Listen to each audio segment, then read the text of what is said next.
Just waiting on the record. Okay, there we go.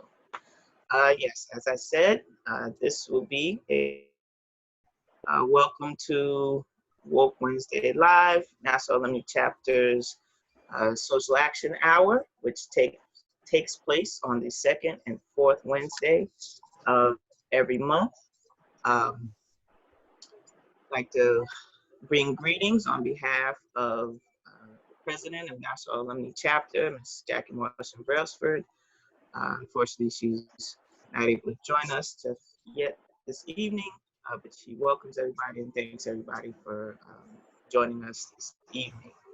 I would now like to have Ms. Grace Bryant, a member of the Social Action Committee, to open us with prayer.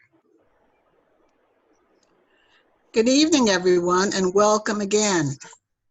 For those of us who are familiar with or practice the Judeo-Christian belief, religion, or faith, and for all others who are with us today, I especially give thanks for this day and for this season. This season is a time of remembrance for the biblical persons from the Bible, Mary, Joseph, and Jesus.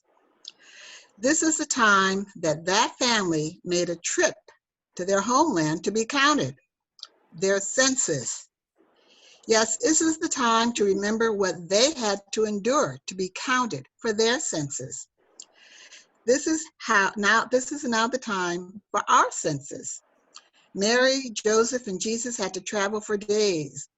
We only have to travel to our phone or our computer or our mailbox. They were dutiful as they fulfilled their responsibilities. Let us remember them as we fulfill our responsibility. Let us follow their example. Should we do any less?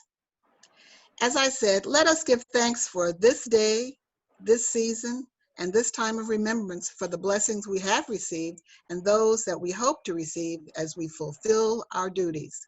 Let us be counted. We ask for these blessings today and for days to come in the name of our Father. Amen. Amen. Amen. Thank you. We have tonight Ms. Rebecca Sannon from the Long Island Health and Welfare Council. We've been working over a year now together, doing all we can to bring awareness to the census. We wanted to give you the floor, to give you the platform to share how's it been going. And as we approach the home stretch, what do we need to do to increase the count? That's great, Kieran. Thank you so much for having me on today. And please, give me a cue when you need me to be quiet, because I could talk about this for hours on end. And Grace, your introduction and your prayer was so beautiful and so just perfectly suited to what we're talking about tonight. And also that there's a history to this, which is so important for people to understand. And from a faith perspective, I look at the census and I remind people that this is really about humanity counts, that all people matter. We're living in a time in which so many people feel just separate and alone and socially isolated and scared. And the census is about, we see each other, we see our neighbors, we see our humanity, and we need to make sure everybody's counted. So we, as Kira said, we started this work about 1.5 years ago, maybe almost 2 years ago now, and built what I call, a census army on Long Island of people from faith-based institutions, schools, colleges, nonprofit organizations, government, business, you name it, really a cross-sector group of folks to figure out how do we make sure that Long Island gets an accurate count. And why should we be doing that? Well, because it's a 10-year funding stream that we're impacting. So right now, we all hear on the news every day about the struggles our state is going through, the struggles our counties are going through.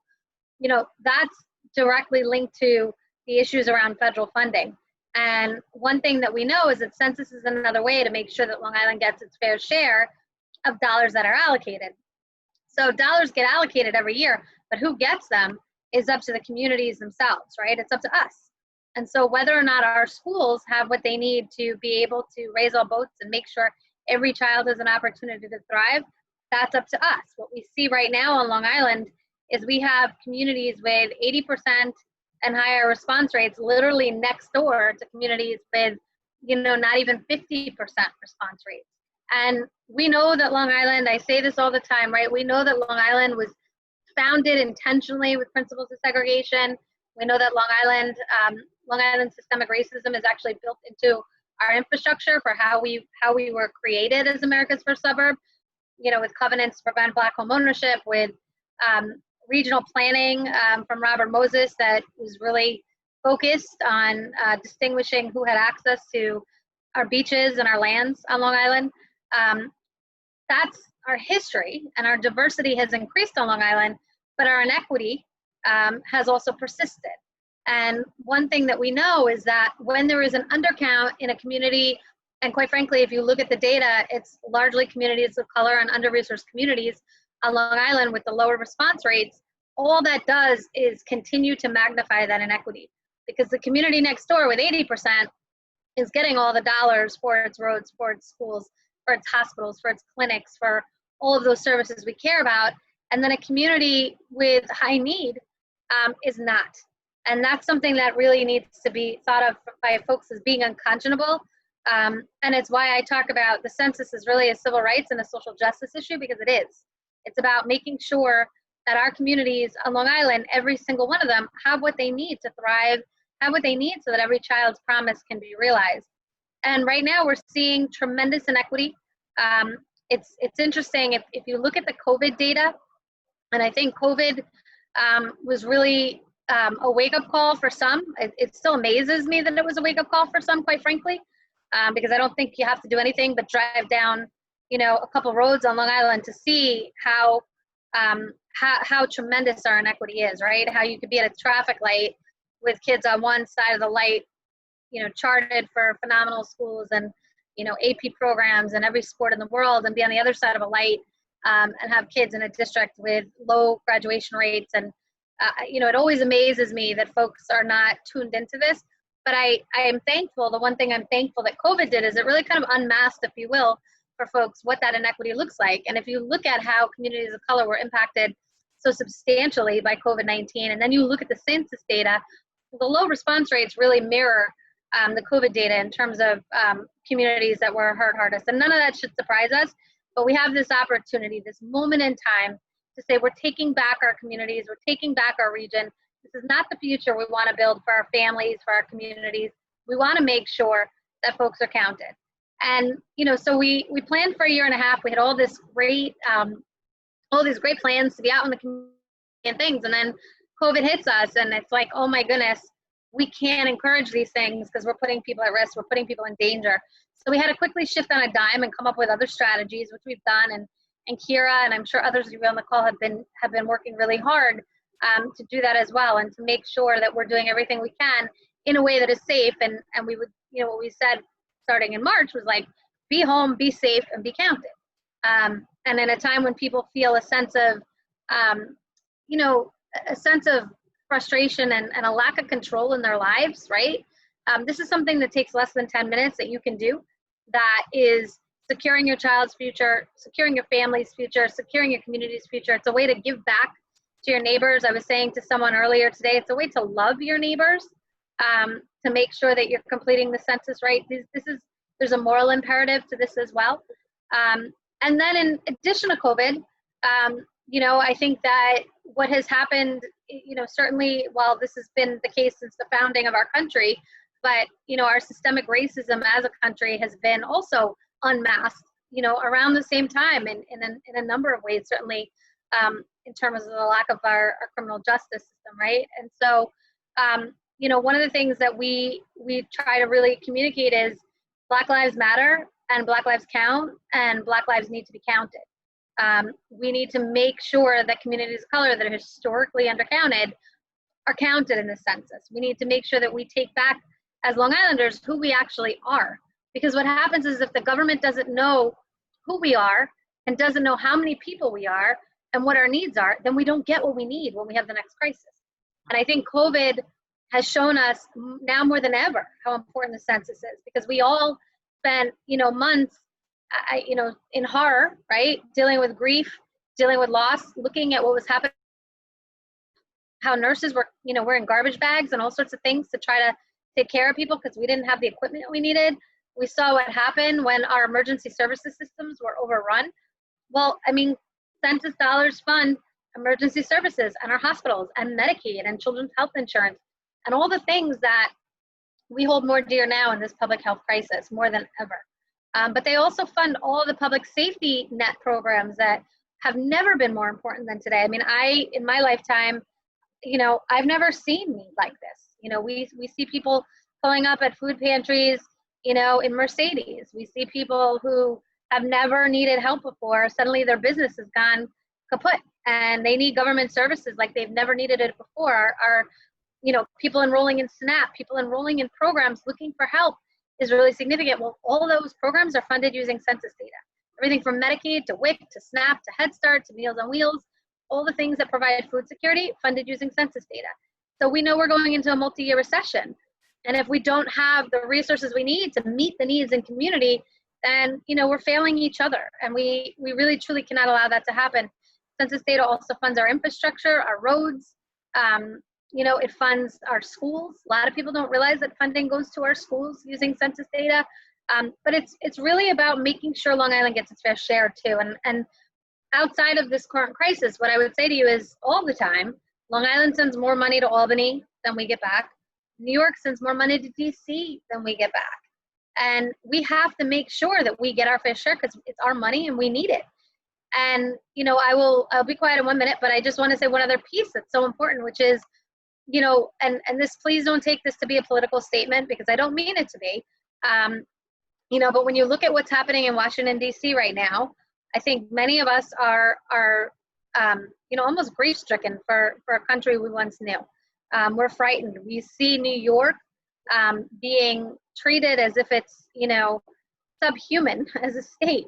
None of the money we need for aid for our state and localities in a time in which our need has never been greater. This is traumatizing to our future. It is truly traumatizing to our future. And we are one of 12 states that stand to lose representation, right, if we do not have an accurate count. And I don't know about you, but for me, the idea of New York being less represented, that our needs could be more muted than they are today, that's unconscionable and not something we can stand for. And the reality is that when we don't count our families and we don't count our communities, we don't count our children, their voices become invisible, right? They become invisible. And we can't allow that to happen. We have a moral imperative, we have a legal responsibility, we have a social justice responsibility to make sure Long Island gets counted. And we have to do better than where we are today. And we only have, I think today is September 8th, right? So we only have is today the 9th or the 8th? Today's the 9th. We have 21 days left. I should know that.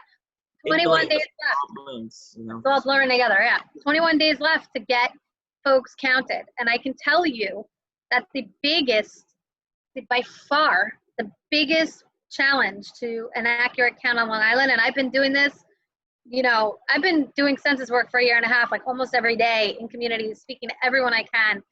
I used to say it was fear. I used to think it was fear, particularly in our immigrant community. Folks who didn't know Title 13 protected them from ICE and from this information being shared with anyone else. But I've come to realize it's really lack of knowledge about census.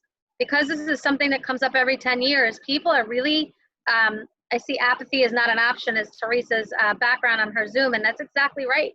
People are not paying attention to how important this is, that completing the census is a way of voting, that completing the census is a way of protecting your neighbors, that completing the census is about our future. And if you go on Long Island, in almost any community, you hear conversations about quality of life. This is it. You can either be a keyboard warrior and complain on Facebook about the things you're not happy with happening in your community, or you can get counted and be part of building and designing a future for Long Island as America's first suburb, a future that is inclusive, a future that makes sure every community has what it needs, and a future that makes sure every child thrives. So that's why we're doing this work, and that's why I beg you, everybody who hears this message, don't just complete it yourself, because we only have 3 weeks left. get 5 to 10 family members, friends, people in your community, knock on your neighbors' doors. If you have elderly folks in your community who maybe are not savvy with technology, help them fill out the census, either calling in the number or doing it online. We have to do everything we can. This has to be full court press. This has to be everybody's top priority for the next 3 weeks. And I really encourage you to do that. And I'm quiet now, Kira. Oh, I think Kira froze. Are you back? I think I see you moving. There you are. I hear you. Unfortunately, I have an unstable connection. Teresa, be ready to jump in. But yes, thank you so much. Your passion is clear. And, like you said, try to make every conversation that we've had an opportunity to have, make it something about the census, so that was one of the first things he said in the first meeting I attended over at the county legislative meeting. And, we definitely tried to live up to that. I'd like to welcome Nicole Bailey. She joined us from the Census Bureau.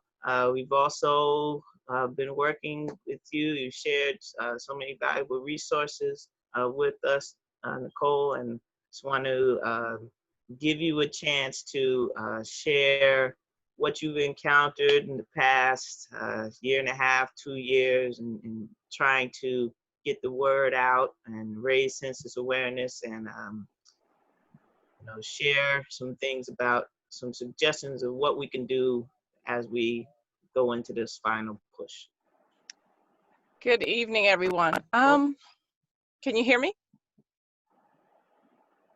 Yes. Okay. Good. For the last year and a half, I feel like I've met a lot of people. I've learned a lot about census myself. I think even being a government worker before I joined the Census Bureau, I didn't know as much about census as I do now. So I've learned a lot. I've met a lot of great people along the way. I've lived in Long Island most of my life, and I've learned a lot about Long Island that I never knew. But it's been a great journey, and it's coming to an end, unfortunately, very, very soon. And everything Rebecca has said throughout the last year and a half and has said tonight has spot on. We must be counted. We must have an accurate count to get what we need. And it just saddens me as we come to an end, how many people just downright don't want to answer the door and have not been counted. And that's really where I am right now is we need an accurate count. So please go count it, get counted, or answer your door. If you don't want your information given when you answer the door, just give the number of people in the house, especially the children. Our school districts need their budget. They need their Title I funding. They need this money. And we need to know how many children are on Long Island. I always say every 4-year-old will be in high school in 2030. So you don't want that 4-year-old going through 10 years of school with not the right budget. So it's very, very, very important that we get the children. In the 2010 census, we missed over 1 million children. So we can't do that in 2020. It's just not fair to our future.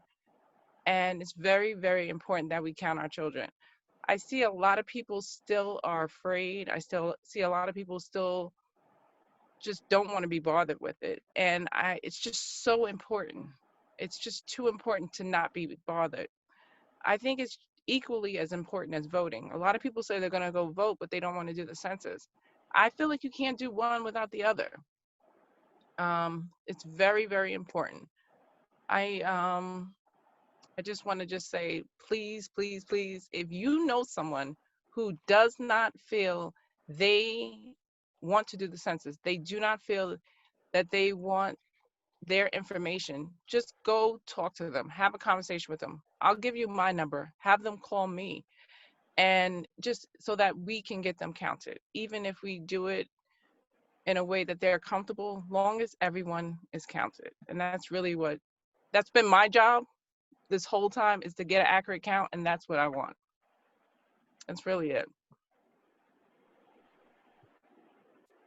Something that has resonated in all of our community counts subcommittee meetings has been to try to meet the people where they are. You know, Rebecca, you spoke about fear, especially amongst our immigrant population, those who may be undocumented. Um, we started out dealing with the citizenship question, and we got beyond that as far as it being on the census, but have we really gotten beyond that as far as the public and the community and willingness to share and be counted from your perspective? No, and it's in multiple ways. So I was at a food bank, I think it was last Monday, and we're doing what we call mobile questionnaire assistance, where we go to places where there's long lines and we go from person to person on the line, ask them, did they do the census, and try to have them do it at that moment. So we in the New York region, we've done over like 14,000. So when I was doing one in Central Islip the other day, the lady said, I'm not a part of this. You can't count me. And I said, no, you are. She's like, no, no citizen, no citizen. I said, you live here. Your kids go to school here? Because I was at a high school. And she said, yes. I said, then you count, you matter, your kids matter. And she's like, what? And I'm like, yes. So I think there's still education. I was hoping that the education phase would be all over, but I guess it's constant. There's still education for people to understand that it doesn't matter if they're a citizen or not, they still must be counted.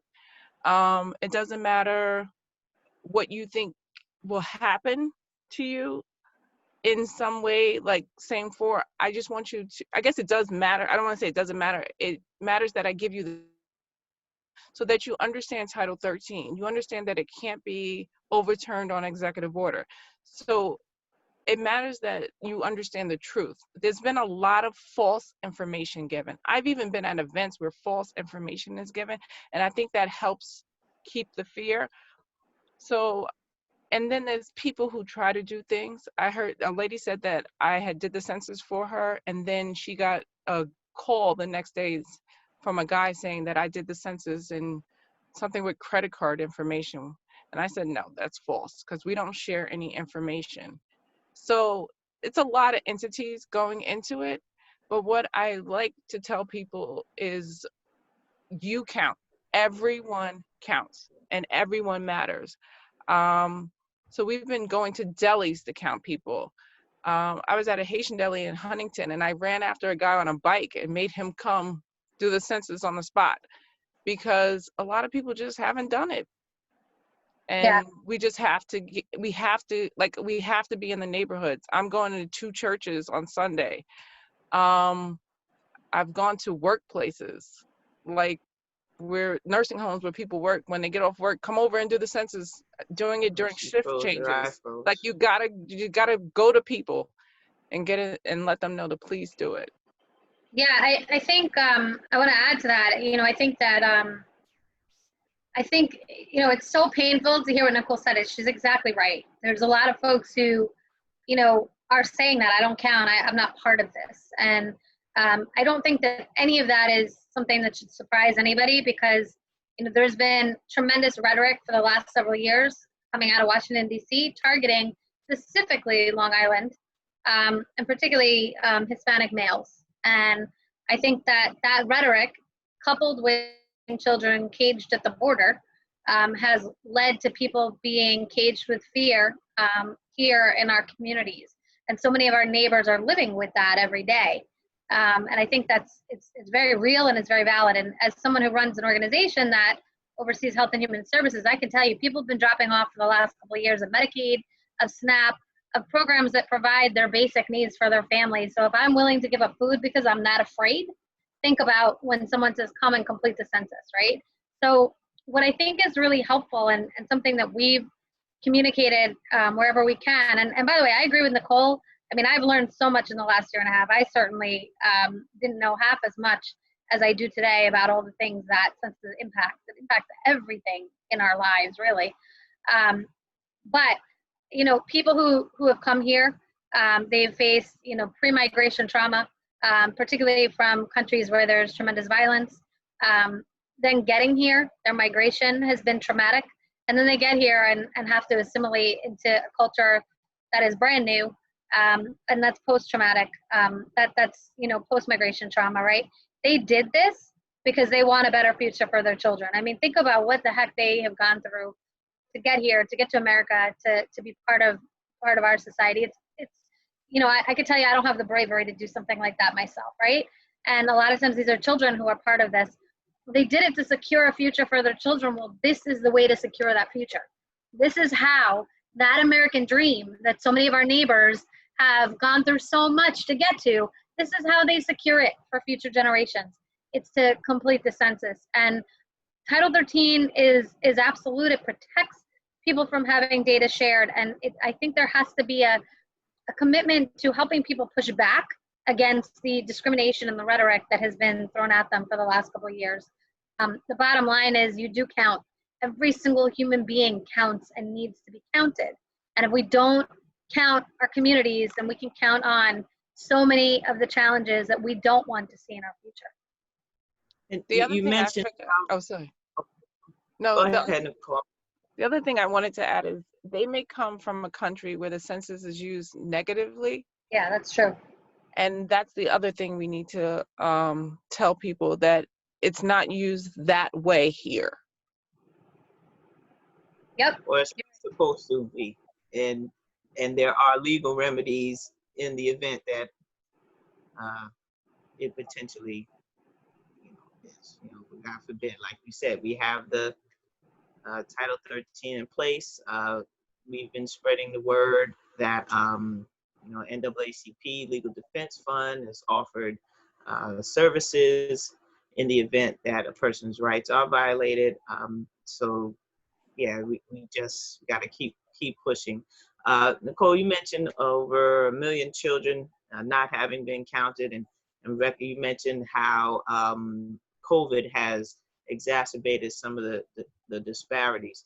I think of those 1 million children now, and I wonder how many of them need a laptop or iPad right now to participate in virtual education.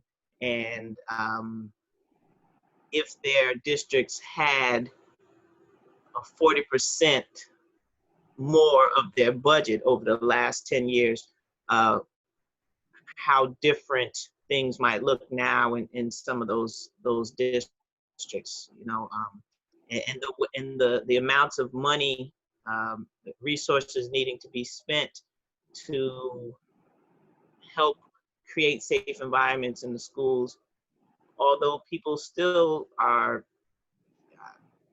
parents are still reluctant to send them anyway, but the money has to be spent for the possibility of the children to come back to school.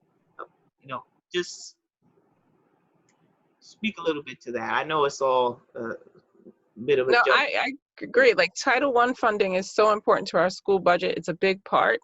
So with those 1 million children, I always feel like they didn't get as much money in their budget from the federal government as they should have. But the big thing it came to my mind when you were talking. Now it's escaping me. Oh, that's what I wanted to say. The other thing is non-for-profit grants. There are school districts that will use a grant for their UPK program or another program. So if you have a school district where the median income may be 50,000, but the only people who did the census is 90,000, so when they go to put in a grant, then the grant doesn't really qualify for the need because the census data doesn't match. So that's the other thing I think people don't realize when they talk about children, that when you have non-for-profit organizations wanting to get grants for programs, they can't always get them because the need doesn't match the data. And I think that's very important. I know Rebecca's more into that, probably more than uses that all the time as a non-for-profit. But I mean, our Title I funding is the most important thing, especially with the digital divide of this online learning right now. Yep. But the grant writing also. 100%, no question about it. And all that grant writing brings in the resources that children need. The bottom line is, if we don't count our children, we can count on overcrowded classrooms. We can count on, lack of resources. We've seen it locally. In 2010, there was an undercount. The projections were wrong. As a result, the district had to end up, renting space from an adjoining district. Hundreds of thousands of dollars that should have been money coming to the district itself for the well-being of its children. And so that was I think that's a perfect example of a crisis. I did a press conference with Congresswoman Rice yesterday to try to raise awareness about census in her district. And she did a calculation, and this isn't my calculation, it's hers, but I thought it was kind of powerful that just a 1% undercount would result in a $110,000 loss in federal education funding for her district in Nassau County, which is the equivalent of a year's worth of textbooks for 440 students. That gives you a sense, right? And that's just 1%. And we know that the undercount right now in some of our communities is 50%.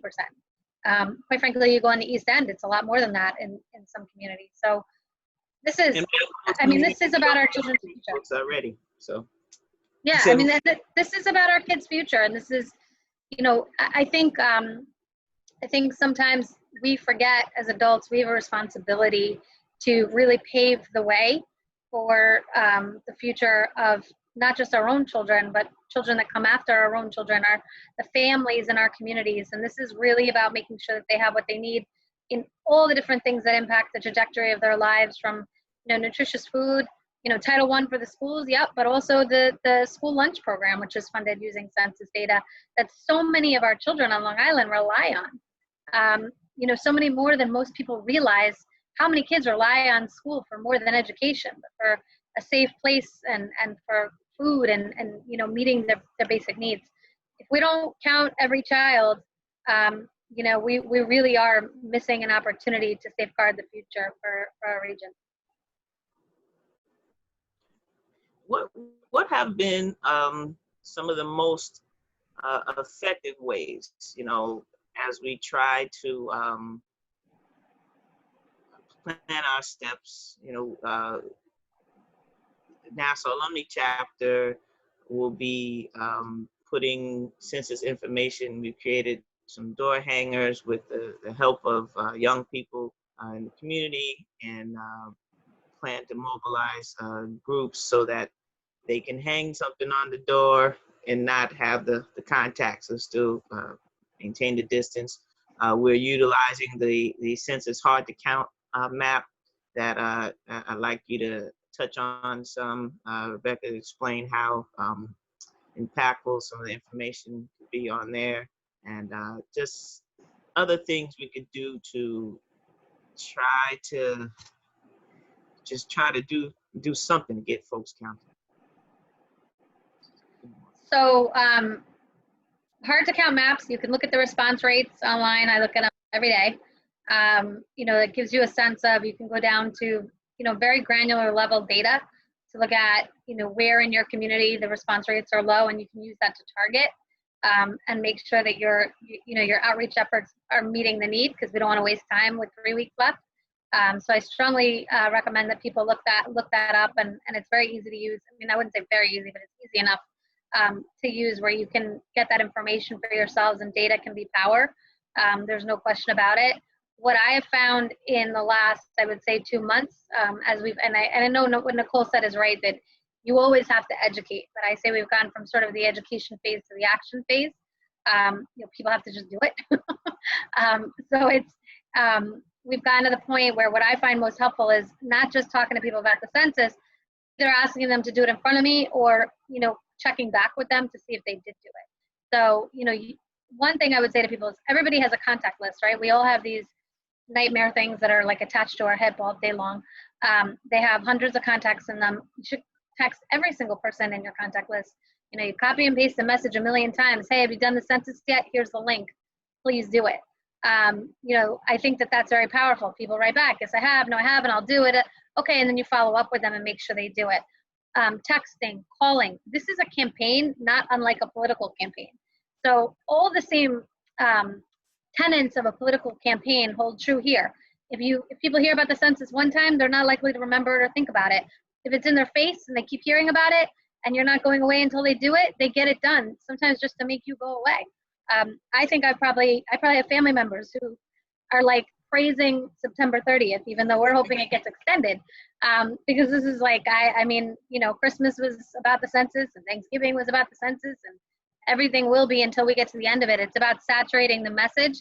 It's about making sure you follow up. So it's not just, I think Nicole's point about chasing someone on a bike is exactly right. It's, you know, during election season, you know, wearing other hats. I mean, I've pulled people out of their houses and brought them to the polls, and, you know, gotten them in my car and been like, come on, we're going to go. You know, we have to be that aggressive and that assertive because this matters that much.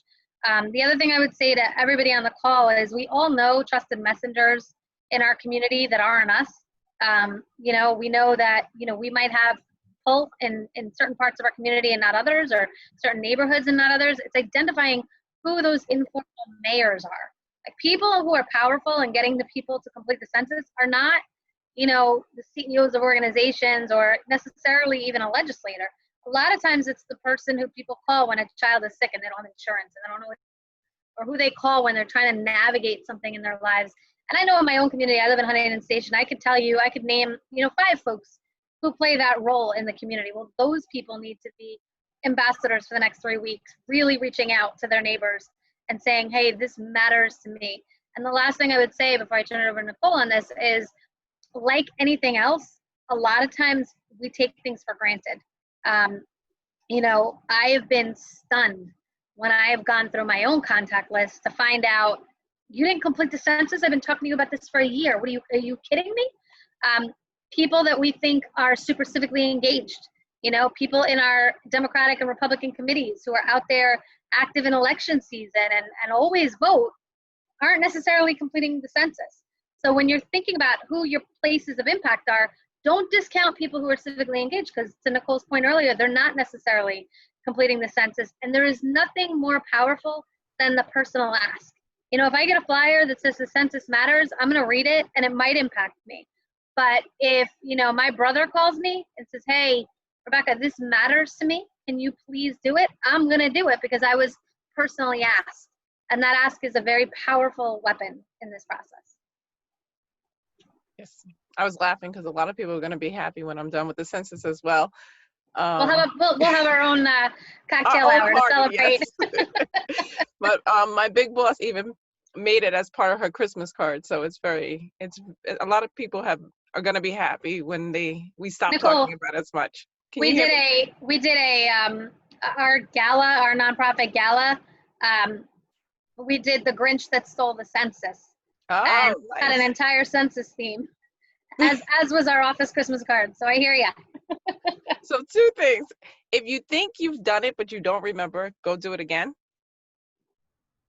Numerator comes by for quality control. Please answer the door, do the quality control.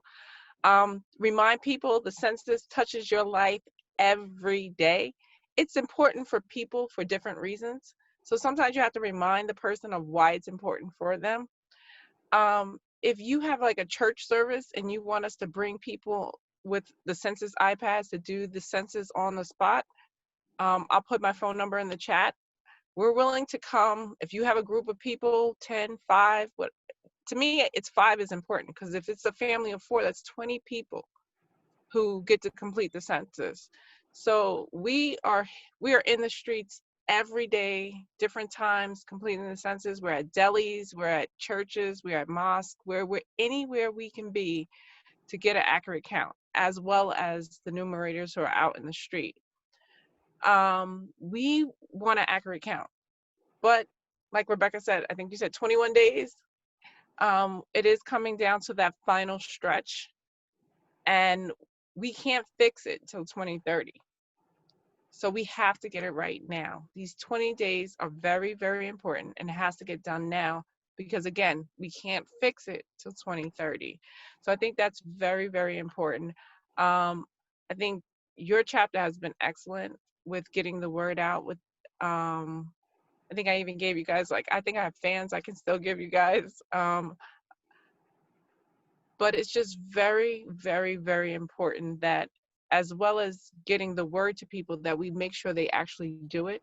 because a lot of people will yes us to death, but they won't do it. So I think at this point we have to get some results. We have to make sure that they're actually doing it. I remember one thing, one suggestion you gave at one of the about children ask you, you tend to get it done. You know, if they make a request, you stop and try to be attentive to the things that they're asking. So just like you said, you know, your brother makes the appeal and says this. Oh, no question about it. 100%. Look, the bottom line is we all listen to our kids, right? Like we all listen to our children. And so children play a really powerful role here. And that's why, you know, I commend you, Kira, and your chapter and your colleagues, your mom, and all the folks who are trying to really get kids involved. Because when young people say, hey, this is about my future, you know, how in the world do you ignore that? I could, you know, I could be on a call with all of you and something could happen to, you know, something could happen to one of your children. You would drop this call in a heartbeat to go pay attention to what your child needs. So we have 3 weeks left and we should use our young people, have, you know, our teenagers should use their social media. You know, our college students, you know, reminding our college students that if you live in off-campus housing, you need to make sure you're being, I mean, all of those pieces matter so much. So yes, our kids are very powerful in this effort. Right, our hostel students, if they live in off-campus housing, they need to do the census because they weren't counted with hostels count. So it's very important that they do it. Yep, absolutely. And I'm actually recording a podcast with someone from Hofstra Civic Engagement Center tomorrow about census and trying to get the young people there to, I should say younger people, because I'm just assuming we're all young on this call. So the younger people involved.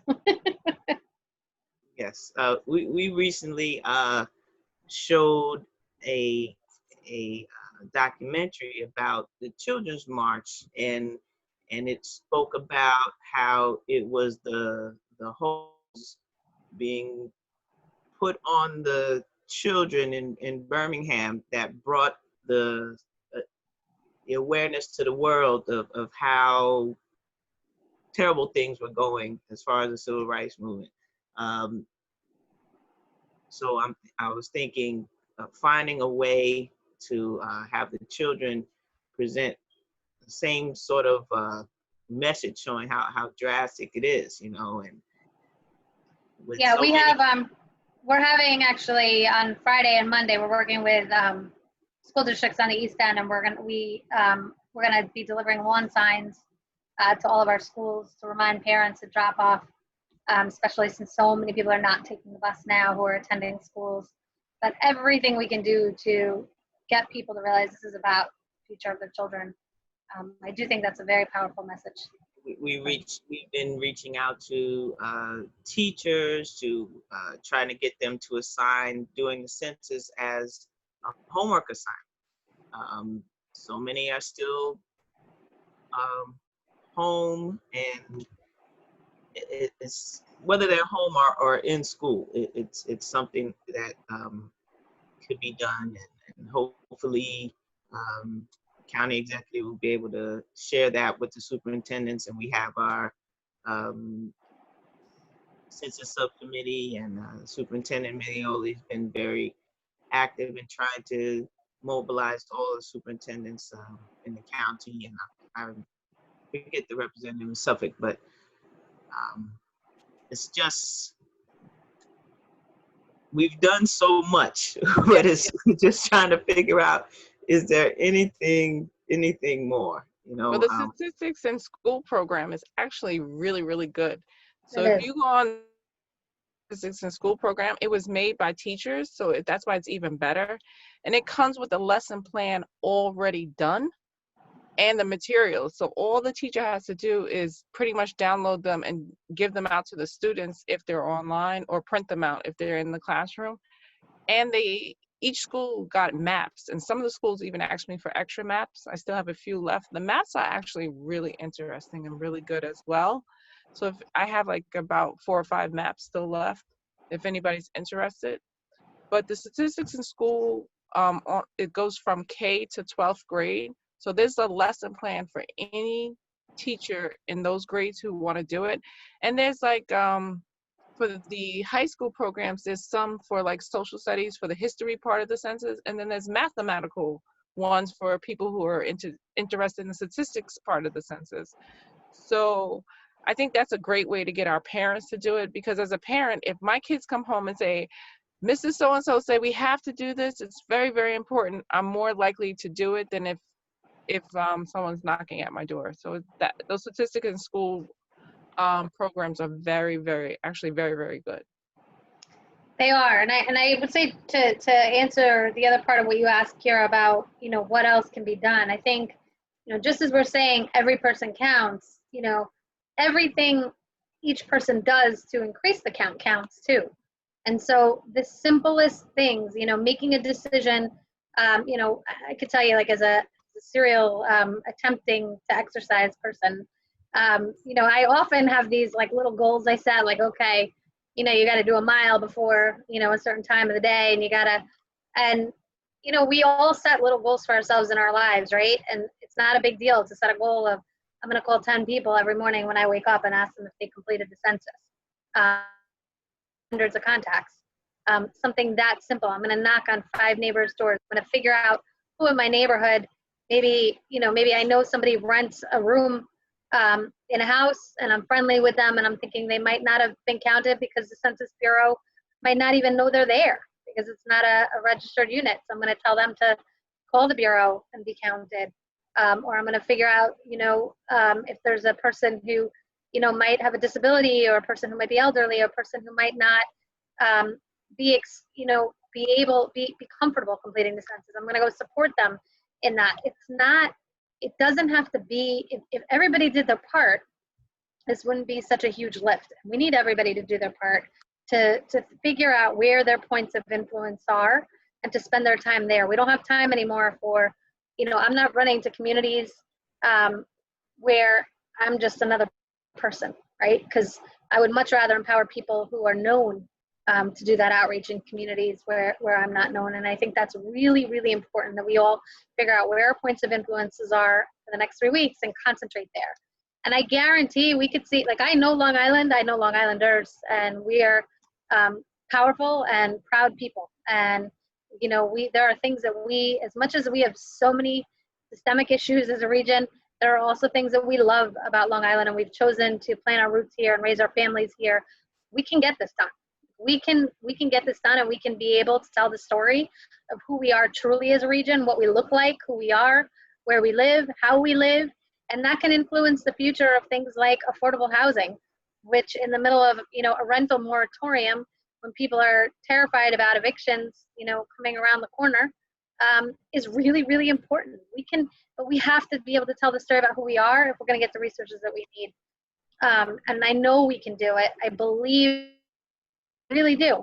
But we have to push, like, you know, kind of, I always say to people, whenever you are trying to win an election, or when you're trying to win as a nonprofit, you know, we have goals that we need to make on certain grants and touch points.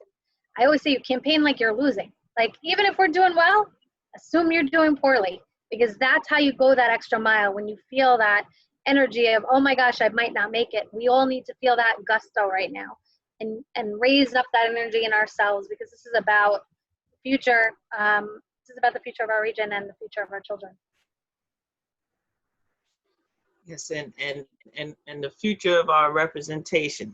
100%. Well, something you mentioned. So in our as we wind down, can we speak just a little bit about the census count and how that will impact redistricting and our representation? I know that would be, that's something that could take a whole hour, but since the main part is getting counted, it's like understanding if you don't get counted, this is what you might be up against. Well, New York State has 27 congressmen and women. And depending on this count, is depending if we keep 27, we have less than 27, or more than 27. That's really the reality. We won't know until the accurate count comes. But it's about power. And when something's about power, it's important. And this is your power for 10 years. So it's not like we get 27 seats and then 5 years from now we get a chance to change that. No, we keep those seats for 10 years. So we keep that power for 10 years. That, if you don't want to do the census for any other reason than to have your congressional, to every time there's a vote on Congress to have 27 votes, I think that's powerful alone. And the voting districts and everything will change according to that count. Your electoral college, everything will change according to that count. But we really don't know until the count is done. I know and what I was surprised at, as we went through COVID, we were below the 2010 self-response rate for a long time. So that meant more people will self-respond in 2010 than they did in 2020. And we finally reached that in both Nassau and Suffolk, I think a week ago, maybe. So that really shocked me. And now we're getting close to the 80%. I think we're like at 83, 84% total count done as we go through non-response follow-up. So we still are not in the 90s, and we only have 20-some days to go. So it's very, very important that we think about that power and that money that we have to gain by getting an accurate count. Yeah, absolutely. And what I just want to remind folks of, and Nicole's exactly right, but also when you drill down to community data, we have communities that are like 20% response rates right now. So again, we need to make sure that those communities get the dollars that they need for their schools and for the communities themselves. New York is a 0.6% or greater undercount will likely reduce our seats. And we lost seats in 2010. So, do we want to, again, like I said before, and I think Nicole's exactly right, it's about power. It's also about looking at where we are as a country right now and whether or not we think New York's interests and our children's interests are represented in Washington, D.C. And I certainly don't think so, based on what we're seeing, based on the 20% cuts hitting our school districts because of the lack of aid to state and localities, and so many of the other assaults that we've had to endure to Health and Human Services. And so I can't say enough that it's a huge, huge risk. And it should keep you up at night. Not that I want people not to sleep, but truly it should keep you up at night, because if there's one thing that we know, it's that this is a 10-year decision. If we fail to act, we made a decision as a region. And if we fail to act and we fail to be counted, we're living with the consequences for 10 years. And we don't know what trends are going to exist in terms of, we can't project certain population trends. So between 2014 and now, about around 11,000 unaccompanied children came to Long Island to make it home from Guatemala, Honduras, and El Salvador. Those are 11,000 kids that were not here in 2010. And so there were no federal dollars to accompany them when they came into their school, into the schools that they went to, right? Because they weren't here. So we have to wait until 2020 to count those children. Well, we see stuff happening with COVID that's very interesting, right? We see people migrating from New York City to many of our communities on Long Island. We don't know what's going to happen if New York's economy collapses, which, we have to worry about right now. Quite frankly, we don't know what's going to happen.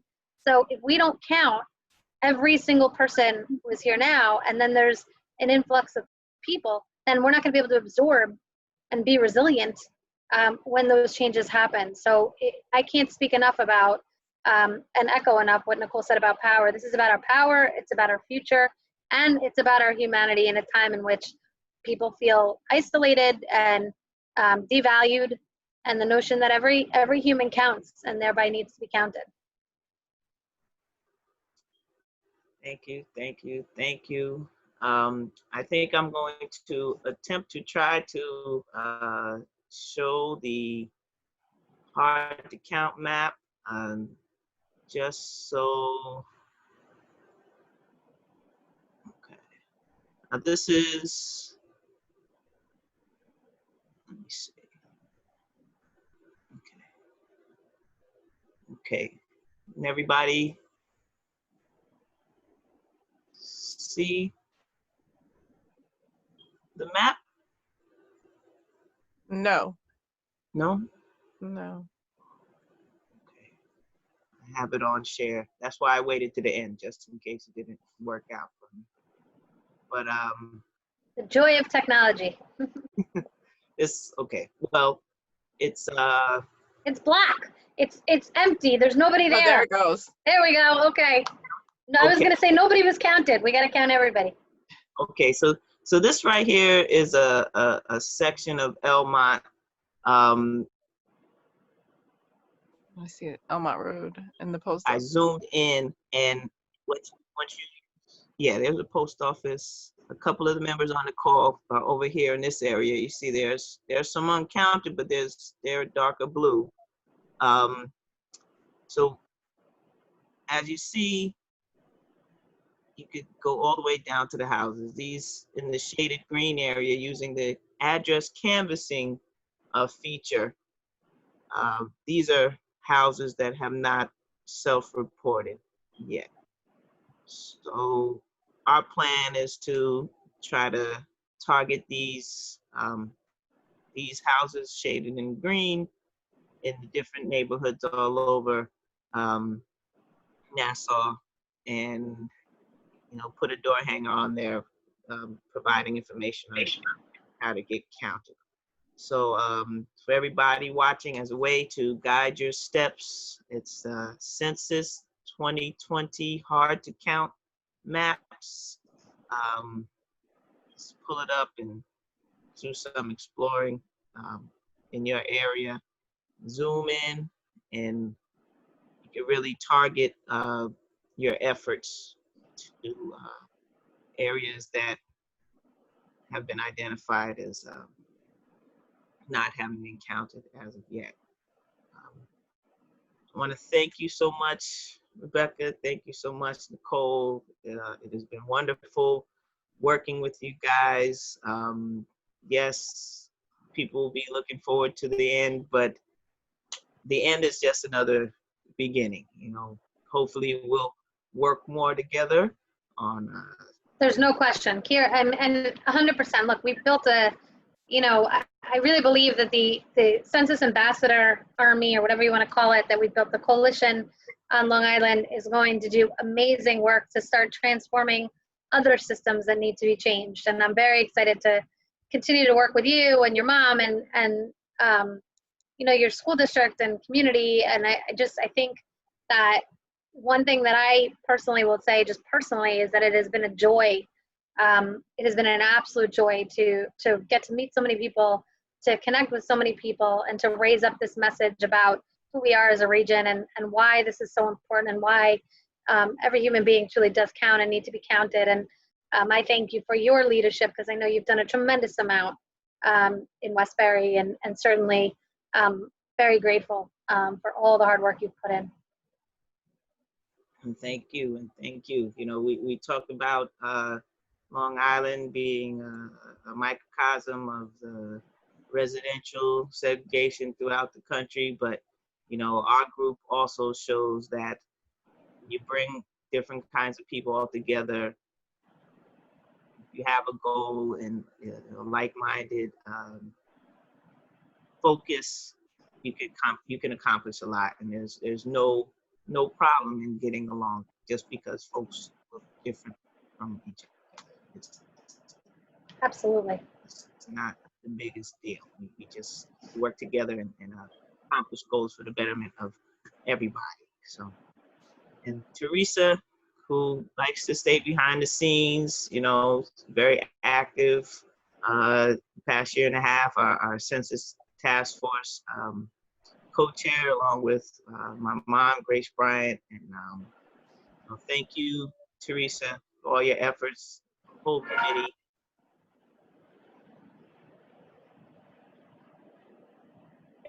Everybody out there listening, whether you're a documented citizen or not, you count. And we are all in this together.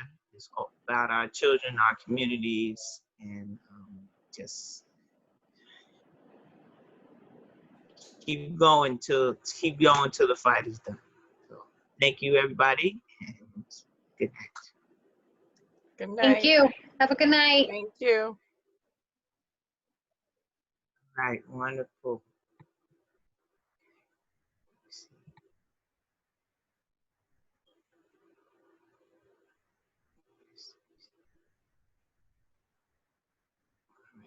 No longer